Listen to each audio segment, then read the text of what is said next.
When a new Pokemon game comes out, all that we see as fans is the finished product. While obviously great in its own right, we don't get to witness all of the decision making behind the scenes, and all of the stories behind a game's creation.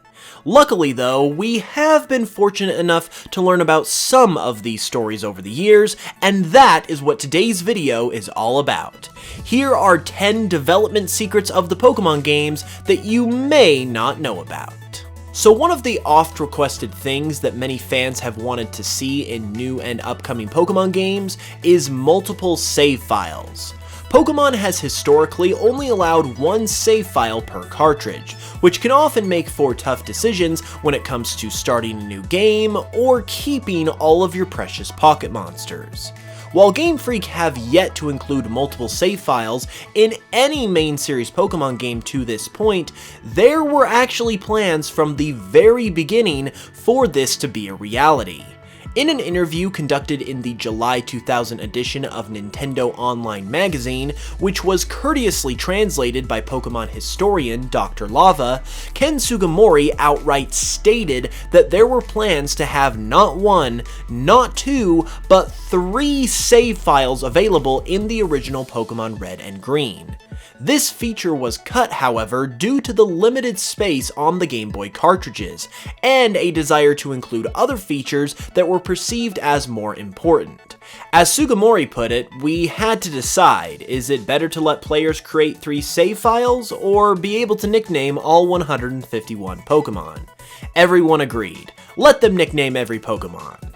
From that point on, as the technology of the games began to improve, the single save file was probably kept intact, mostly for the sake of tradition, and it's been that way ever since. Most people really enjoy nicknaming their Pokemon, but it's interesting to know that this feature is the reason for the infamous lack of save files in the Pokemon games. Another very interesting detail from this same interview is that, according to Sugimori, the concept of types wasn't even a part of the original Red and Green games until the middle of development, meaning Pokemon didn't have this very distinct trait to identify them originally. This even caused some of the Pokemon to be redesigned in order to reflect this, including Charmander and Venusaur, who, according to Sugimori, were given the flame on its tail and the plant on its back, respectively, in order to apply these new types to the already existing Pokemon designs. Sugimori also states that from that point, they also created some Pokemon based specifically on the types themselves, which just so happens to be the case for our next subject. In a separate interview from the same aforementioned publication, also translated by Dr. Lava, it was stated that Pikachu, the mascot of the entire franchise and one of the most recognizable characters of all time, did not exist at all until about halfway through the development of Pokemon Red and Green, as it was one of the Pokemon created specifically to represent its type, that being of course electric. I know Pikachu was kind of thrust into the mascot role, and it was never really originally the case that it was supposed to have as much importance as it does now, but even with that said, the amount of happenstance that resulted in Pikachu being where it is today is incredible. It was literally born out of circumstance, and one slightly different decision here or there would have resulted in it being very, very different, or possibly not even existing at all. Fortunately though, it did work out for the best, and Pikachu has enjoyed massive popularity ever since. It's even been the mascot of multiple games, including Pokemon Let's Go Pikachu, which released in 2018. Late last year, a prototype of the game was actually leaked online. This prototype was dated to about 6 months before the game's released, so while they looked much the same in this form, there were still some key differences, including some apparent differences to the plot.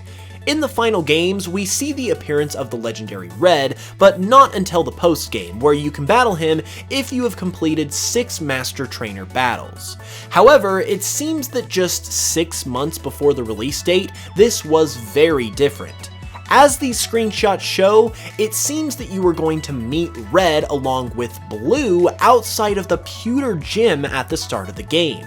This would have been a big shakeup and could have had larger implications for the story overall, seeing as how Blue repeatedly shows up throughout your adventure in Let's Go, meaning that Red would have likely as well, if you were set to meet them at the same time originally. I ultimately liked that they made Red a distant final boss character like he was in Gold and Silver, as that matches his character, but I can't deny that having him more integrated into the story would have been very cool as well. Also from the same aforementioned interview, an explanation is also given for why all 3 of Kanto's starter Pokemon are based around reptiles, with Bulbasaur being a frog-like dinosaur, and yeah, I know frogs are amphibians, but as I said, part dinosaur. Charmander being a salamander/lizard that evolves into a lizard dragon in Charizard, and of course you have Squirtle, based on a turtle. Starters today usually have a variety to them in terms of their basis, so this is something you would almost never see today, but the reason why it took place in Gen 1 is because, according to Sugimori, many of the earlier designed Pokemon were more dinosaur and monster-like, before some of the cuter designs were added in later, which is what ultimately provided a mix that gave Pokemon its signature charm. While this trait of the Kanto starters is something that many people may not notice, however, it is really interesting to know why this unique situation ultimately occurred. Sugimori also mentioned in this same interview that even the idea of the starters themselves wasn't a thing until later on, as he mentions that choosing between 3 types of Pokemon at the start of the adventure also came about mid-development. Now, for technicality's sake, you could interpret this as referring to the actual types of Pokemon themselves, not simply the concept of choosing between 3 different Pokemon. But it's very likely that the Pokemon themselves is what Sugimori is indeed referring to here, as he also says, it's pretty common for our games to change significantly during development. Even just for the beginning of the game, we must have changed it about 10 times. If the start of the adventure had been changed up this much over the course of development, this probably is indeed the case that picking a starter Pokemon wasn't the original plan at one point. Maybe everyone was meant to start with the same Pokemon originally, or maybe you were able to start catching Pokemon right away without starting out with one first. As one of the most iconic parts of the games, it's fascinating to know that it was not part of the plan until such a late point in the game's creation. Heading forward in time a little bit, when it comes to Pokemon Diamond and Pearl, there is actually a lot more going on with the startup and title screen of the games than you might think, as originally, it was all meant to foreshadow the presence of Arceus. This is because part of the theme of the startup screen of Diamond and Pearl, as well as the jingle that plays when you press start on the title screen, both come directly from the Hall of Origin event that was intended for the games but was unfortunately cut. The startup screen theme is also used for the Hall of Origin, and the press start jingle is used upon using the Azure Flute, the item that was intended to trigger the Hall of Origin event. Take a listen and hear the similarities for yourself.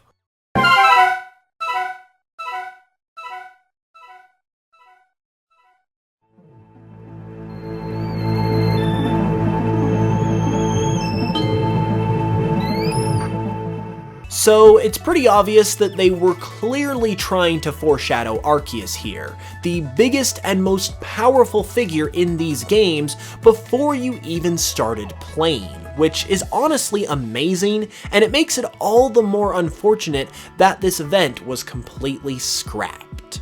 Heading back to Gen 1 though, there naturally was a lot that was under consideration during the creation of the very first Pokemon games, even down to the tiniest details, such as the HP bar, if you can believe it.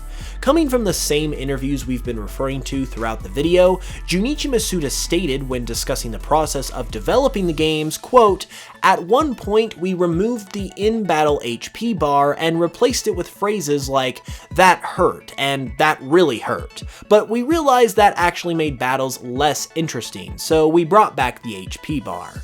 It's hard to even comprehend how in-game health would be calculated without an HP bar, and especially with the phrase-based system that Masuda described here, but it just goes to show you how every detail of the games was carefully considered, and nothing was just thrown in without considering how it affected the game and if it could be made better.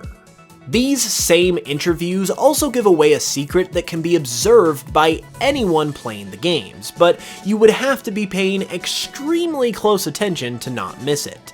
In each of the Gen 1 games, red, green, blue, and yellow, the sound effect that is played when you save your game is actually slightly different. Go ahead and take a listen.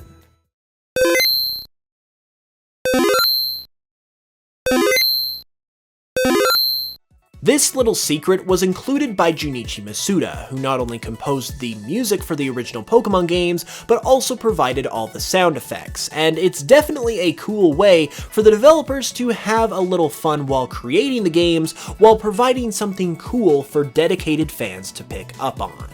And lastly is a curious possible connection between Red's appearance in Sun and Moon and his planned appearance in Gold and Silver.